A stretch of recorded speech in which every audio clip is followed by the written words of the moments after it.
संसद की कार्यवाही चल रही है, सदन गर्म है, आरोप प्रत्यारोप का दौर अपने चरम पर है और तभी एक महिला सांसद अचानक उठती है, एक पुरुष सांसद के कॉलर को पकड़ते हुए उसे घसीट कर सदन के बाहर ले जाती है। पूरा देश सन्न होकर इस घटना को देखते रहता है। समय के पहिए को थोड़ा पीछे घुमाते हैं। एक कमरा है, उस कमरे के बाहर एक दुष्कर्म पीड़िता खड़ी है, उसके साथ कांग्रेस की एक युवा महिला नेता है। दोनों मुख्यमंत्री से मिलने का इंतजार कर रहे हैं।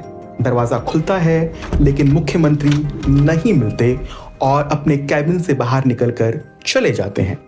कांग्रेस नेत्री पीड़िता के साथ वहीं जमीन पर बैठ जाती है और कसम खाती है कि एक दिन इसी बिल्डिंग में वो दोबारा आएंगी।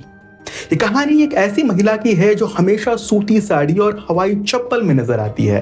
ये कहानी एक ऐसी मुख्यमंत्री की है जिससे विरोधी थर थर कांपते हैं। ये कहानी एक ऐसी मुख्यमंत्री की है जो हाल के समय में जब सुप्रीम कोर्ट पहुंची तो चीफ जस्टिस के सामने इलेक्शन कमीशन के खिलाफ खुद अपना केस लड़ने वाली पहली मुख्यमंत्री बन गई। ये कहानी है पश्चिम बंगाल की मुख्यमंत्री की, राजगद्दी पर 15 साल से काबिज ममता बनर्जी की।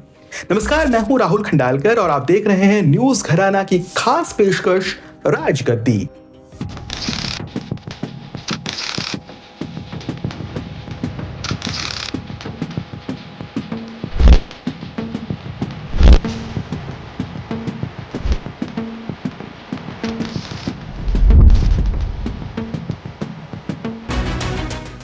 आज राजगद्दी के इस एपिसोड में हम इतिहास की उन परतों को खोलेंगे जहां से ममता बनर्जी का उदय शुरू होता है और जहां से उनके राजनीतिक सफर के सबसे कठिन सवाल भी जन्म लेते हैं। किसी भी राजनीतिक कहानी की शुरुआत सत्ता से नहीं, संघर्ष से होती है और बंगाल की इस कहानी की शुरुआत भी सड़कों से होती है, जहां विचारधारा और हिंसा साथ साथ चलती थी।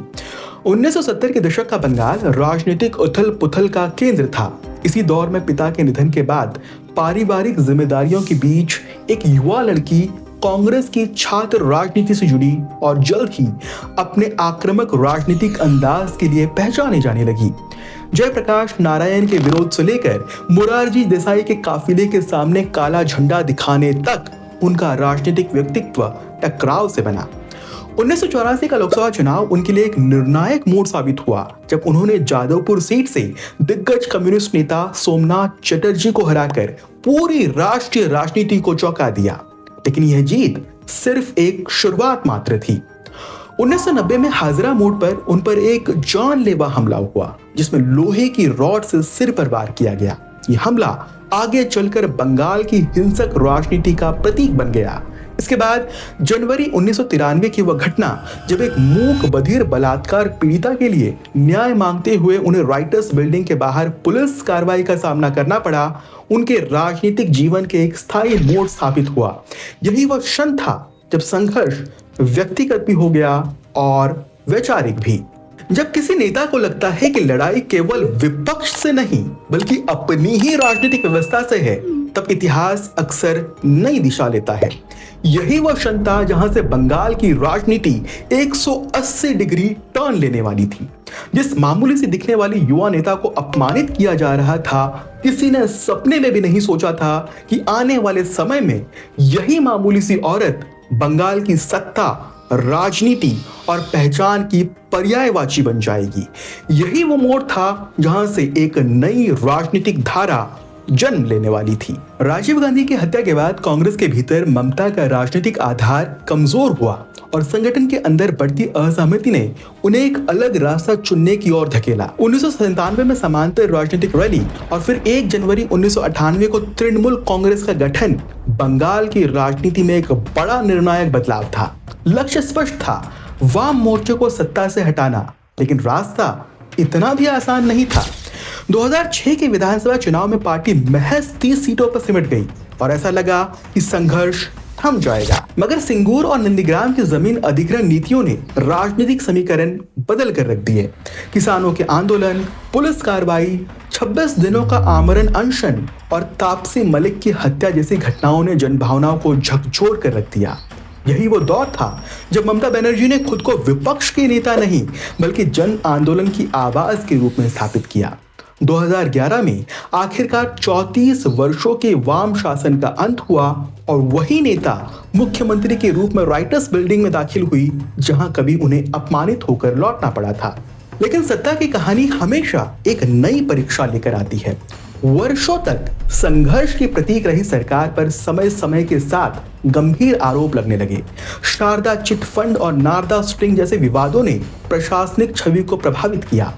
शिक्षक भर्ती घोटाले में गिरफ्तारी और राजनीतिक हिंसा के आरोपों ने विपक्ष को नए मुद्दे दिए। हाल के वर्षों में महिलाओं की सुरक्षा और कानून व्यवस्था पर उठते सवालों ने भी सरकार को कटघरे में खड़ा किया।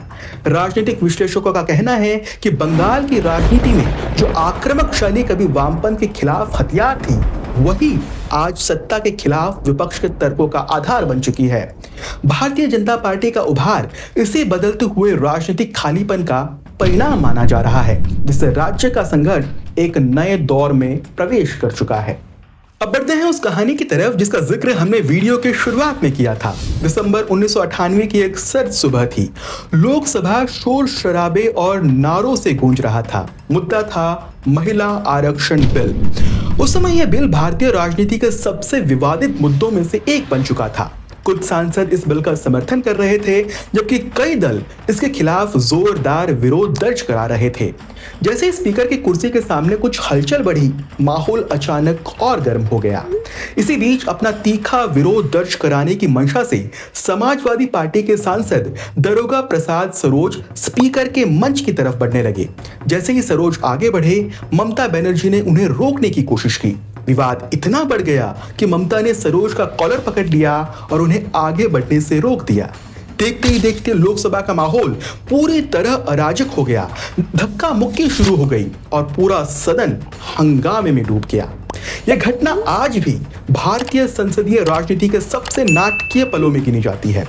इस तरह की एक नहीं अनेक घटनाएं हैं जिन्होंने ममता बनर्जी को वो ममता बनर्जी बनाया जिन्हें आज पूरा देश जानता है। एक ऐसी नेता जिसने व्यवस्था से टकराकर अपनी एक अलग पहचान गढ़ी।